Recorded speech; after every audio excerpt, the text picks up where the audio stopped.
Alors, est-ce qu'une prépa pour l'UTMB de juste 3 heures, 3 fois 1 heure par semaine, ça fonctionne ou pas? Réponse dans cette vidéo, on est 4 jours, on est jeudi matin, 4 jours après l'arrivée, et du coup l'objectif c'est de voir comment ça s'est passé, est-ce que ça a fonctionné, et de revenir un peu sur cette prépa. Donc la première chose ce sera voir comment s'est passée la course, 32h25 minutes, est-ce qu'elle s'est terminée, ou plutôt comment elle s'est terminée avec le sourire, de faire un retour sur cette préparation, un peu ce que j'en retire, et potentiellement à quoi est-ce que ça peut contribuer. Bien sûr, ça n'a pas de valeur scientifique, c'est pas une étude scientifique que je vous partage. En revanche, c'est une étude de cas, et du coup, essayons d'en tirer, ou du moins, qu'est-ce qu'on peut en retirer. Et en bonus, il y aura un petit bonus à la fin de cette vidéo. Je vous en dis pas plus, mais j'ai trop hâte. Petit retour sur cette prépa UTMB. Le principe, c'était, ok, je me suis dit, qu'est-ce que je veux pour ce troisième UTMB, après 2016 et 2019, qu'est-ce qui est le plus important pour moi dans cette prépa pour le kiffer un maximum et vivre cette expérience qui est assez unique du sommet mondial du trail, ouvert aux amateurs, qu'est-ce qui va se passer quoi. Donc pour moi, 2016, c'était la première fois, première UTMB, première fois que je faisais 170 km, pas d'enfant. 2019, on venait d'avoir notre première fille 2 mois avant. Donc papa, un enfant, mais qui vient de naître. Et là, 2025, retour, objectif, finir en étant papa de 3 enfants qui ont aujourd'hui un peu plus de 2, 4 et 6 ans. Donc ça, c'était le thème. Profitez d'eux. 3 heures par semaine, 3 fois 1 heure pour s'entraîner. En pratique, avec les vacances et tout ça, entre le 14 juillet et le 15 août, pour être tout à fait précis, je me suis entraîné 3 fois par semaine, 3 fois 1 heure par semaine. J'ai pu, juste sur 5 séances, entre le 14 juillet et le 15 août, réussir à faire entre 2 heures et 6 heures de sortie. Donc 3 heures par semaine, toutes les semaines, 3 séances seulement, et juste pendant l'été, toujours 3 séances, mais il y en a 5 entre le 14 juillet et le 15 août qui ont duré entre 2 et 6 heures. Donc ça, c'était le thème. Pas de fractionné, pas de volume, au sens où pas de plus de 3 sorties par semaine, pas de kilométrage important, même pas vraiment de dénivelé, puisque je m'entraîne tout le temps à Lyon, à part sur ces 5 sorties, pas de montre, pas de boisson d'effort, pas de gel, y compris pendant la course, pas de week-end choc, pas d'effort croisé, juste de la course. Donc voilà un peu le thème de la prépa. Ça, c'était on a vu les pas, tout ce qu'il n'y avait pas et tout ce que je ne voulais pas faire parce que ça ne me correspondait pas et c'est pas comme ça que je voulais kiffer, on va dire, ma préparation au maximum. En revanche, le thème, c'était comment est-ce que je pouvais garder l'équilibre pro, perso, familial et sportif pour préparer cette UTMB là. Parce que j'étais intimement convaincu que pour moi, c'était gage de bien me sentir, de pas le faire subir à mes proches, et surtout, la vie elle continue quoi. Donc comment est-ce que je pouvais intégrer l'UTMB dans la vie du quotidien? Donc priorité entre guillemets à la famille. Et d'ailleurs, j'ai mis une photo des petits 3 champions. L'objectif c'était le lendemain de l'arrivée de l'UTMB, c'était d'être vaillant, suffisamment vaillant pour les emmener faire leur rentrée aux 3 Schtroumpfs. Donc garder la famille comme priorité, les 3 enfants, profiter des vacances avec eux, qu'ils sachent pas, ou du moins qu'ils me voient pas courir, donc pas de course les soirs au quotidien, pas de course le soir, pas de course les week-ends, pas de course le matin non plus avant l'école, et quasi pas de course pendant les vacances. En pratique, j'ai dû faire 2 ou 3 sorties de 1 heure pendant la période de vacances. C'est les seuls qu'ils ont vus, ces 3 petits schtroumpfs. Intensité pro, donc l'objectif c'était de garder pareil le même métier, pas poser tous ses RTT ou pas changer de job ou diminuer on va dire sa performance. Et là-dessus ces petites anecdotes du parcours UTMB, j'anticipe un petit peu, mais du coup fini en 32h25 et du coup en discutant avec et en observant un peu ceux qui finissaient en même temps que moi ou avec qui on a partagé surtout sur la deuxième partie de la course un bout de chemin ensemble, et du coup marrant, le retour que j'ai entendu d'un pote de pote sur lequel on s'est retrouvé pendant la course, c'était je suis profession libérale, du coup j'ai pu adapter pendant les 6 derniers mois mon emploi du temps comme je voulais pour préparer l'UTMB et caser du volume. Sinon moi j'ai vu beaucoup de jeunes, relativement plus jeunes potentiellement que 36-37 ans, peut-être des étudiants ou des gens qui voulaient on va dire bien progresser et mettre le trail et l'ultra quasiment au cœur de leur vie, et puis un autre du coup avec qui on a quasiment passé la ligne d'arrivée, il est arrivé 15 secondes avant moi, mais on a passé un super moment entre Béchar et Chamonix, et qui lui disait ouais mon job je fais ça et c'est génial pour la sécurité de l'emploi, ça permet d'avoir le temps de préparer son UTMB. Donc ça c'était un peu moi c'était pas ma philosophie, du coup c'était garder cette intensité pro. Et puis, la raison pour laquelle j'y allais, c'était de me concentrer aussi sur l'expérience que j'allais vivre à Chamonix. L'ultra, pour moi, c'est une fête. C'est pour ça que je le fais. C'est pour découvrir des territoires, c'est pour passer du temps dehors, voir la nature sous un angle un peu différent, le partager aussi avec les autres coureurs, avec les bénévoles et avec toute cette ambiance de course. Donc ça, c'était mes 3 priorités de préparation. Voilà ce qu'il n'y avait pas, voilà ce qu'il y avait et ce que je mettais au cœur de la prépa. Alors comment est-ce que ça s'est passé? Le résultat, du coup j'ai passé la ligne d'arrivée en 32h25, un peu aidé, il faut le dire, par le fait qu'on passe pas aux pyramides calcaires, et du coup en termes de kilométrage, je crois en plus avec sur la première partie avant les Ouches, l'éboulement qui a fait une modification de parcours, je crois qu'on a pas varié le kilométrage global de l'épreuve. Par contre, c'est vrai que de pas passer aux pyramides calcaires par rapport à ce qui était prévu, on a dû gagner à peu près 300 des plus des moins qu'on n'a pas dû faire en chantant directement et en suivant le parcours du TMB un peu plus classique pour rejoindre le lac Combal depuis le col de la Seigne. Donc 32h25, bien aidé par ça, avec le smile. Je pense pouvoir le dire à peu près sur toute la course et vraiment c'était un énorme kiff. J'avais envie de toutes les sections individuellement et c'était un plaisir de les faire toutes, de repasser dans les 3 pays. C'était un énorme partage aussi, partage avant la course, et d'ailleurs c'est la petite photo que je vous ai mis.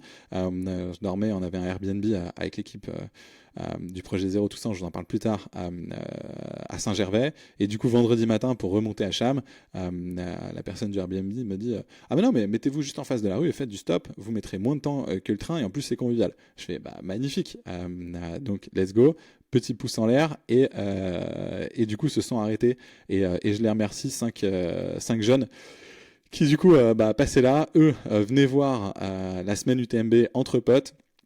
Pas la première année d'ailleurs qu'ils le faisaient. Bientôt, il y en aura au moins un des 5 qui courra l'UTMB, j'en suis sûr, c'était leur objectif.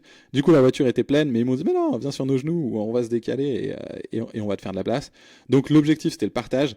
Ça, c'est la petite anecdote, et ça a commencé comme ça pour rejoindre Cham, mais ça a été tout au long du week-end et même de la course, cette notion de partage qui a été vraiment incroyable. Beaucoup, beaucoup de gratitude. C'est ça aussi qui a tiré, on va dire, la performance.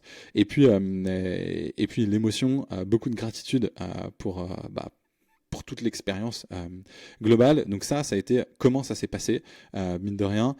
Beaucoup d'émotions aussi, parce que pour moi c'était le 3e, et de réussir à le terminer en 32 heures plutôt qu'en 36-37 les premières fois, c'était aller beaucoup plus loin de jours, jusqu'à quasiment la moitié de la montée d'Etzep après Valorcine. Et du coup, ça m'a procuré beaucoup d'émotions, très très émues, notamment à Champais, d'arriver à Champais. D'habitude j'arrive, il fait quasi nuit, et du coup je repars à la frontale, où je mets la frontale avant plan de l'eau, mais je l'ai sur la tête quand je repars. Là, énormément d'émotions au moment d'arriver à Champais, parce que déjà il y avait beaucoup de monde, beaucoup d'encouragement, et puis comme on arrive un peu au compte-gouttes à Champais, c'est vraiment, on va dire, personnaliser ces encouragements. Ils seraient pas là si on n'était pas là. Du coup, ça touche énormément. En plus, on est quand même entamé après quasi 24 heures de course. Donc, on est à fleur de peau. Donc, beaucoup d'émotions là. Et aussi parce que le soleil, à 16h30, je suis reparti de Champais. Il était hyper haut dans le ciel. Et c'était la première fois que je repartais sans frontale, avec l'envie de vraiment laisser un maximum de distance derrière. Donc, voilà comment ça s'est passé. Premier tronçon sous la pluie et la neige.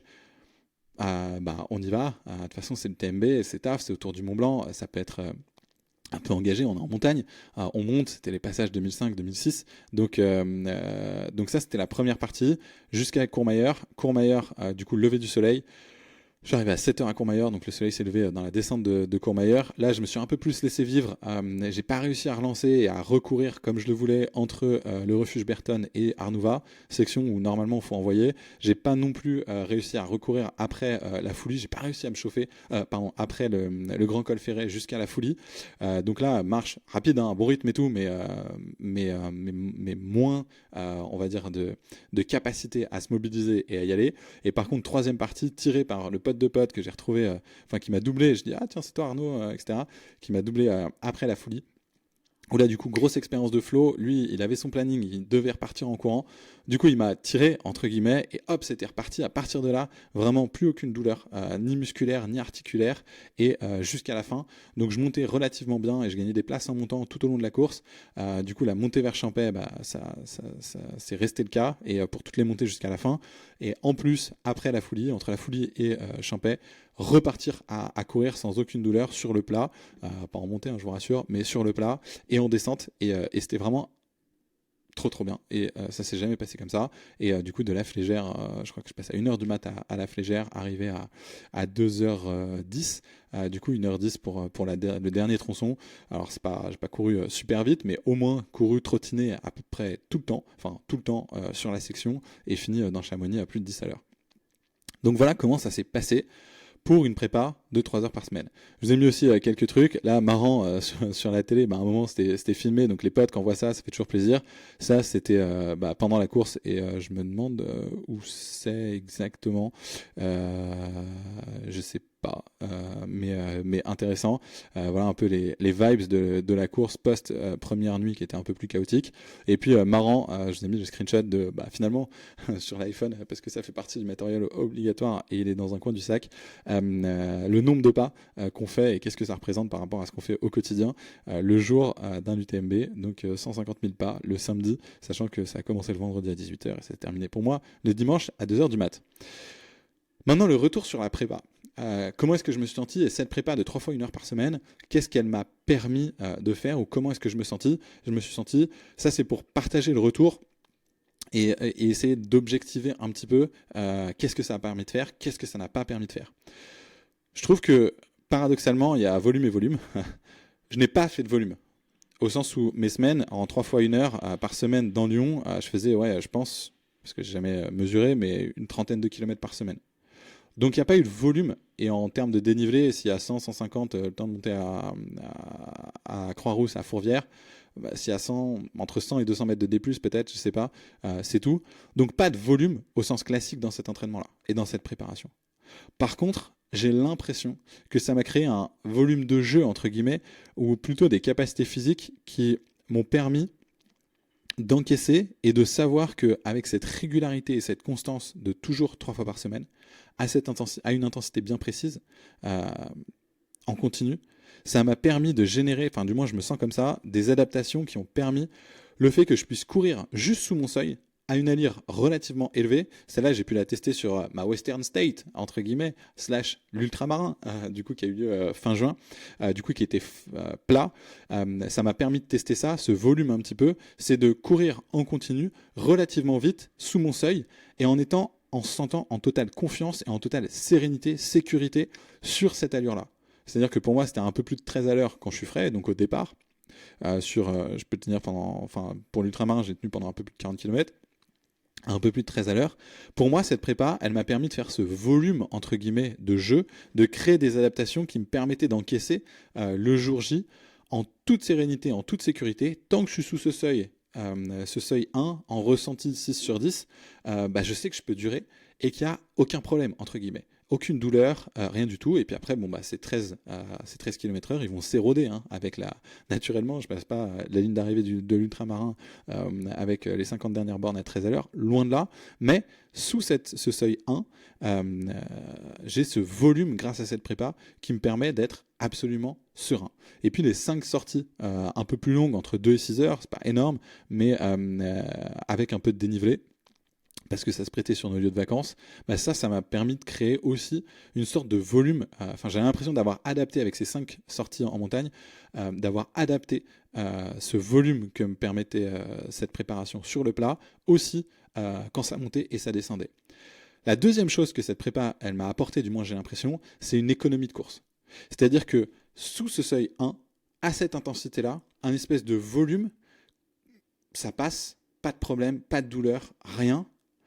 Ça peut s'enchaîner, ça peut durer très longtemps, il n'y aura aucune douleur. Et une économie de course, c'est-à-dire d'être relativement efficace sur ce tempo-là. Pas de fringales, pas de variation de je me sens mal ou hypoglycémie ou au contraire à un certain moment je me sens euphorique ou quoi que ce soit. Vraiment l'impression d'être économe et d'avoir créé une économie, d'avoir optimisé une économie de course qui permet de durer tout en, quand je passe à des épreuves qui sont significativement plus longues que la durée des entraînements, en fait, mon économie de course est telle que ça se gère bien et en s'alimentant, en buvant, en fait, on peut additionner comme ça. L'économie de course est suffisamment bonne pour que ça permette de durer. Donc pour moi, cette prépa, elle m'a apporté ces deux choses physiquement. Le fait d'être très régulier, 3 fois 1 heure à cette intensité-là et sur le même terrain. Un volume de jeu, une capacité à encaisser des choses beaucoup plus importantes en toute sécurité et en se sentant bien et serein, et une économie de course, donc une efficacité à ces allures-là et à cette allure ultra, qui là aussi, du moins je me sentais bien, mieux, relativement mieux que les éditions précédentes et les ultras précédents que j'avais pu faire. Aussi, ce que m'a apporté cette prépa, et là c'est un peu plus combinaison physique-mentale, c'est une énorme fraîcheur. C'est-à-dire que je suis arrivé sur le départ de l'UTMB, même si j'avais fait le Chianti du coup 120 en fin mars, même si j'avais fait le 175 de l'ultramarin à peu près plat fin juin, 2 mois avant le départ de l'UTMB, je me sentais frais. Frais parce que bon équilibre conservé, vie pro, vie familiale, vie perso, vie sportive. Cet équilibre dans lequel je m'épanouis, où j'ai le sentiment de m'épanouir au quotidien, il a été maintenu pendant cette prépa-là. Les épreuves, elles ont été bien encaissées, les 2 épreuves de préparation.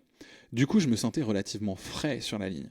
Et ça, je pense que c'est hyper, hyper important, surtout au moment d'aborder un UTMB, qui est quand même une épreuve longue, il y a quand même du dénivelé, il y a quand même de l'altitude, il y a quand même des conditions météo qui ont varié, des écarts de température, je crois qu'on était à -7 en ressenti au col du Bonhomme et à Croix du Bonhomme, jusqu'à dans la journée, il a dû faire un moment peut-être un peu plus de 20 degrés. Fraîcheur sur la ligne de départ et pendant la course, tout au long de la course, pour encaisser ça, pour rester frais, même quand le jour se lève, même quand on repart sur une autre section, quand c'est plus roulant, quand ça redevient très montagnard, quand on se prend le mur après Trien, le deuxième mur après Valorcine, une fraîcheur, une envie d'aller dans cette épreuve. Je pense que ça a été aussi une conséquence de la prépa. Et moi, c'est un truc que je dis toujours aux coureurs que j'accompagne, c'est: est-ce que vous vous sentez prêt? Est-ce que vous vous sentez frais sur la ligne de départ ou pas? Parce que ce qui vous attend à partir de la ligne de départ, c'est quelque chose que vous avez encore jamais fait, qui va vous demander plus d'énergie, d'attention que ce que vous avez jamais fait. Du coup, à mon sens, la meilleure façon d'aller faire quelque chose qui est la chose la plus importante ou la plus demandeuse qu'on ait jamais fait, pour s'y confronter, est-ce que sur la ligne de départ, on se sent plus frais que jamais? Est-ce qu'on a un supplément de ressources, de fraîcheur qu'on n'a jamais ressenti sur la ligne de départ? Ou est-ce qu'au contraire, on est déjà un peu entamé? Si on est entamé, alors qu'on s'apprête à faire quelque chose qu'on n'a jamais fait, ça va peut-être sortir dans la douleur. Donc pour moi, cette prépa en creux, elle m'a enlevé une fatigue et elle m'a apporté énormément de fraîcheur, de confiance et de sérénité. Pas de peur particulière. J'y reviens, mais le fait de l'avoir fait aussi déjà 2 fois, d'avoir fait plus de 100 miles, ça devait jouer aussi. Mais une sérénité. Une sérénité aussi parce que j'ai pas de douleur. J'ai pas eu de douleur pendant la prépa. Et j'ai pas de douleur au moment d'être sur la ligne de départ. Et pas de douleur pendant la course. Et ça, en termes de sérénité, hyper fort. Parce que j'ai pas peur de la douleur passée. J'ai pas peur d'une douleur de prépa. J'ai pas peur que ça tienne pas pendant la course. Ça, déjà, c'est hyper important en termes de mindset. Et aussi en termes de prépa, ça veut dire que comme il n'y a pas eu de blessure, comme il n'y a pas eu de douleur même, ni de gêne pendant la prépa et pendant les mois avant, non seulement on accumule de la confiance, mais en plus, il n'y a pas de moment où on a dû gérer une douleur, où on a dû passer de l'attention à se dire est-ce que ça va passer ou pas, est-ce que ça va compromettre ma prépa ou pas, à avoir des périodes où on ne peut pas s'entraîner. Et où du coup, dans ces périodes-là, est-ce qu'on fait les adaptations nécessaires? Est-ce qu'on continue à faire des adaptations? Ou est-ce qu'au contraire, on ne perd pas quelques éléments qu'on va devoir regagner après? Et du coup, c'est aussi générateur de stress. Donc cette prépa-là, voilà, si je devais faire un retour, et je ne sais pas si ça peut être utile, mais c'est le but de la partager, comment je me suis senti et ce que ça m'a permis de réaliser. Alors, je ne me cache pas, et il faut savoir aussi, en dehors de cette prépa et de ce que je vous partage là, c'est combiner l'abord de cette épreuve et de ce 3e UTMB avec de l'expérience quand même. Enfin, une certaine expérience de plus de, je sais pas, je dois avoir fait 30 ou 40 ultras de plus de 70 bornes dans les 11 dernières années. J'ai 34 ans aujourd'hui. Donc une certaine expérience quand même de la longue distance. Une expérience sur la course. J'avais déjà fait 2 UTMB en 2016 et en 2019. Donc certes, cette expérience-là, combinée à cette prépa-là particulière pour cette année et un cycle, parce que cette prépa-là, ça fait 3 ans que je la suis, grosso modo, depuis après Covid. Donc une certaine expérience, combinée aussi à une gestion de course, où je pense que c'est hyper important de combiner à sa prépa la gestion spécifique de la course, c'est-à-dire comment on va gérer exactement ce qui se passe depuis la ligne de départ jusqu'à la ligne d'arrivée.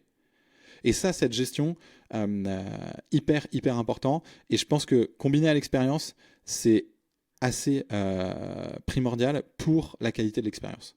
Et ça, que ce soit alimentation, hydratation, que ce soit aussi le fait de se couvrir. Et là, on l'a vu sur cette UTMB, et dès le départ, le fait de bien gérer, on va dire, l'adaptation à la pluie, aux températures froides, à la technicité du terrain, parce que derrière, quand on descend le col de la Seigne, après quelques heures à neiger, pluie, neige, boue, qu'il y a déjà plusieurs centaines de coureurs qui sont passés, ça devient un peu une mare au cochon.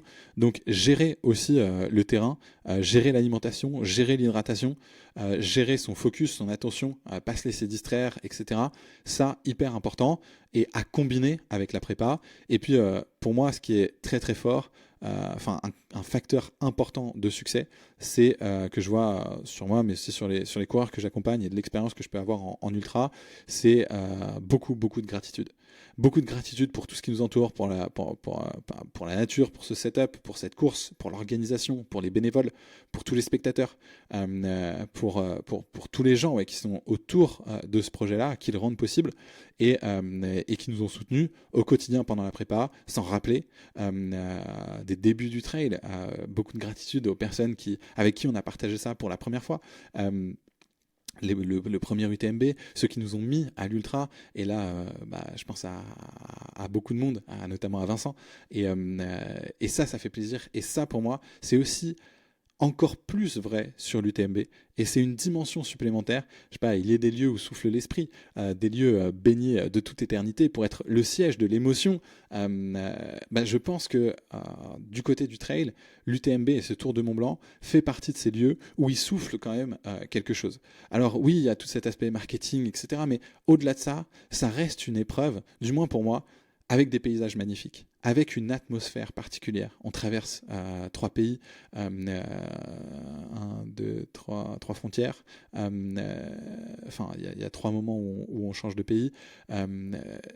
France, Italie, Suisse, on revient en France, on tourne autour de ce Mont Blanc, on lève la tête d'un côté, c'est magnifique et c'est le plus haut d'Europe. De l'autre côté, on lève la tête, c'est magnifique.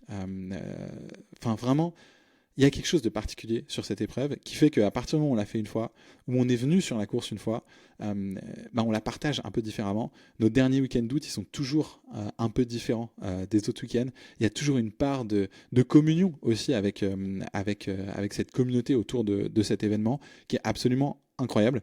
Et ça, je pense que c'est un élément qui est propre à certaines épreuves, pour moi aussi à l'UTMB. Et je pense que ça, combiné à la préparation, c'est des facteurs clés de succès. Identifiez-les potentiellement sur vos épreuves, celles que vous choisissez. C'est pas forcément que l'UTMB. Pour l'UTMB, c'est plus facile, on va dire, parce que avec tout ce qu'il y a autour, avec ce qu'il représente, c'est plus facile d'y attacher ça. L'imaginaire collectif rajoute quelque chose qui a potentiellement moins ou pas sur d'autres épreuves, mais à voir est-ce que ça résonne personnellement. Donc voilà, donc retour sur la prépa. Qu'est-ce que ça m'a permis? Comment je me suis senti? C'est 3 fois 1 heure par semaine, combiné aussi avec cette partie-là. Et du coup, pour moi, la conclusion et la raison pour laquelle je le partage dans cette vidéo et pourquoi je fais ça, pourquoi j'accompagne des gens aussi, pour moi, l'objectif de tout ça, c'est de rendre l'ultra plus accessible. Et que ce soit un vecteur d'épanouissement personnel. Et d'ailleurs, c'est un petit parallèle, mais je suis toujours surpris.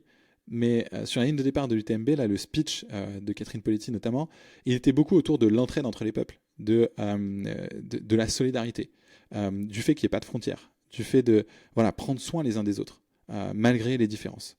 Et je trouvais ça un peu bizarre, à la fois, un peu inattendu plutôt, sur une ligne de départ comme ça et sur l'événement. Et en même temps, ça passe un message. Moi, là, le message que je veux passer à travers ça, c'est juste donner un exemple pour rendre la chose plus accessible, plus intégrée à l'équilibre de vie. Ça peut être mon message. C'est celui-là, c'est pour ça que je fais ces vidéos. C'est pour ça que je partage cette expérience-là, pour que ce soit davantage accessible. Et pour moi, l'ultra, c'est pas une question de sacrifice. Dans la notion de sacrifice, il y a un couple, pour moi, c'est un couple entre un choix, c'est-à-dire qu'on fait tel choix, j'ai 2 options, je choisis ça, on fait ce choix-là, plus on a un regret de ne pas avoir fait l'autre choix, l'autre option. Par exemple, je suis à un dîner entre amis, est-ce que je bois de l'alcool ou pas? Je choisis de ne pas en boire, mais je regrette de ne pas en avoir bu et de ne pas avoir partagé le moment parce que j'en avais envie. Ça, pour moi, c'est un sacrifice. J'ai le choix de partir m'entraîner ou de passer du temps avec mes enfants. Je vais choisir de partir m'entraîner, mais je vais regretter de ne pas avoir passé plus de temps avec mes enfants. Ça, pour moi, c'est des sacrifices.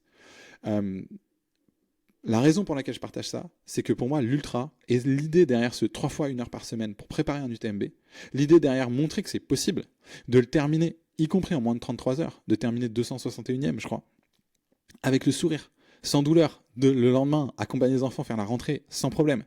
Ça, pour moi, c'est le message que je voulais passer ici, c'est que c'est peut-être pas valable pour tout le monde et à prendre avec des pincettes, mais l'ultra est plus accessible que ce qu'on veut bien faire le croire, que ce qu'on veut bien faire croire, de l'extérieur parfois. C'est pas une question de sacrifice. Ça peut être un plaisir. Ça peut se loger dans un équilibre de vie avant, pendant, après, pendant des années. Maintenant, moi, ça fait 11 ans. Et pour moi, ça, c'est le message que je voulais passer. Et c'est l'idée derrière cette expérimentation-là. C'est de montrer une autre réalité que celle qu'on peut entendre parfois de l'extérieur. Je dis pas que c'est valable pour tout le monde, mais je dis, et ça c'est un message aussi important que je voulais faire passer, c'est souvent on me dit, ou la conclusion à laquelle on arrive, c'est « Ah bah t'as une bonne génétique ». Peut-être, mais je veux pas que ce soit une excuse. Et l'idée, c'est de montrer par ça, par ce 3 fois 1 heure par semaine, par comment faire ces 3 fois 1 heure par semaine d'une façon très précise. C'est pas n'importe quoi et c'est pas juste 3 fois 1 heure, on met un short, on va courir, terminé. Non, il y a beaucoup d'attention, il y a beaucoup de préparation, c'est très intellectualisé derrière. Pourquoi ? Ça, c'est la conclusion de quelque chose de très rationnel. Pourquoi est-ce que j'arrive à ça ? Comment je le fais ? Avec quoi je le combine ? Pour moi, c'est mettre cette intelligence, enfin une certaine intelligence derrière répondre et résoudre cette équation. Comment est-ce que je peux me faire plaisir et réussir un UTMB à mon niveau, en m'entraînant 3 heures par semaine, parce que je veux garder mon équilibre de vie pro et perso. Pour moi, c'est ça le plus important, c'est du plaisir, et c'est ça le message, on va dire, que je voulais faire passer. Et avant de tirer la conclusion, ou de tirer un trait sur tout ça en disant « bah il a une bonne génétique » ou « il a eu de la chance », avant, je voudrais remettre en perspective et dire « oui, mais est-ce qu'on a essayé ? Est-ce qu'on a essayé de mettre en place ces différentes choses-là ? Plutôt que de partir bien en tête sur fractionner tout ça, tous les sacrifices, machin, est-ce qu'on a essayé de mettre en place ce 3 fois 1 heure par semaine, de cette façon-là, d'essayer d'avoir son attention là-dessus, de faire cette préparation-là, pour voir si ça marche. Parce que souvent, le raccourci de dire « Ah ouais, mais il y a une bonne génétique », c'est une excuse pour ne même pas regarder et ne même pas considérer la chose. Donc, peut-être, mais la conclusion de « il y a une bonne génétique », pour moi, ne peut intervenir que si on a mis en place exactement toutes les étapes et tout ce par quoi je suis passé pendant ma préparation et que ça n'a pas marché. À ce moment-là, on pourrait dire, ok, il y a une histoire de génétique. Et je ne suis pas en train de dire que tout ce que je dis est valable pour tout le monde, ni qu'il faut absolument s'entraîner que en 3 heures par semaine, et je dis encore moins, et je ne porte aucun jugement. C'est-à-dire que l'essentiel pour moi, c'est que chacun trouve son épanouissement personnel et sa propre voie vers ce qu'il accomplit, ce qu'il épanouit. Et je ne suis pas en train de dire que tout le monde doit faire que du 3 heures par semaine, et encore moins de dire que faire du fractionné, des efforts croisés, des week-end shocks, etc., je porte un jugement négatif sur ça. Non, au contraire. Pour moi, c'est juste ajouter, et dans ce panel de possibilités pour se préparer, en exprimer une qui m'a permis, et pour moi est un facteur d'épanouissement, si je peux le partager, l'UTMB, c'est pas forcément des sacrifices, y compris pour les proches, ça peut être une source de plaisir. Je reviens sur quelques paramètres hyper importants de cette prépa. Derrière le 3 heures par semaine, c'est comment on le fait et comment on passe ces 3 heures par semaine, en termes de biomécanique. Et c'est faire vraiment un énorme travail de biomécanique. Sa mécanique de course. Quel système, quelle chaîne, quel système musculo-squelettique je vais solliciter pendant que je vais courir. Biomécanique pour se protéger, pour se mettre sur des rails qui nous emmènent jusqu'à 170 km en 3 heures par semaine, sans blessure pendant ni avant. Donc un énorme travail de biomécanique, une intensité très très précise pendant ces entraînements continue, mais une intensité très très précise pour générer des adaptations spécifiques. Ensuite, une constance et une régularité dans l'entraînement. C'est 3 fois 1 heure par semaine, mais il n'y a pas une semaine entre guillemets où c'est pas ça. Et on continue à construire, à s'adapter.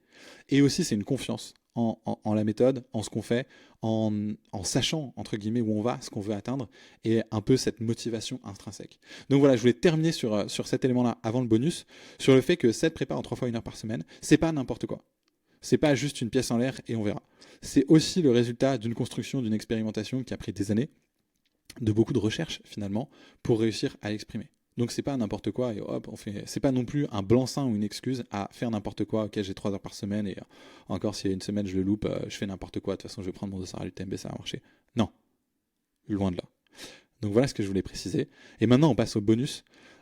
Pour moi, le bonus, encore une fois, je vous le disais, c'est rendre accessible ces épreuves-là, parce que je pense que c'est gage de meilleure santé. Je pense que c'est gage de longévité. Je pense que c'est gage d'épanouissement personnel, de confiance en soi. Et du coup, c'est pour ça que je le partage. Donc derrière cette vidéo, il y a cette notion de le rendre plus accessible. Et ce que je vous propose, cette vidéo, la prépa 3 fois 1 heure par semaine, c'est rendre plus accessible en termes d'équilibre de vie pro, vie perso, que ce soit pas quelque chose d'enfermant ou quelque chose qui nous prenne forcément un temps plein. C'était ça pour moi, rendre plus accessible à travers cette expérimentation sur ce 3e UTMB, rendre plus accessible l'UTMB, des épreuves de 170 km à des personnes qui ont une vie pro intense, qui ont une vie familiale et qui n'ont que quelques heures par semaine à consacrer à la pratique sportive et qui veulent malgré tout, parce que ça contribue à leur épanouissement, faire un UTMB. Ça, c'était l'objectif de cette vidéo et de cette préparation et de cette méthode que j'affine depuis quelques années maintenant pour rendre l'ultra plus accessible quand on n'a que quelques heures par semaine.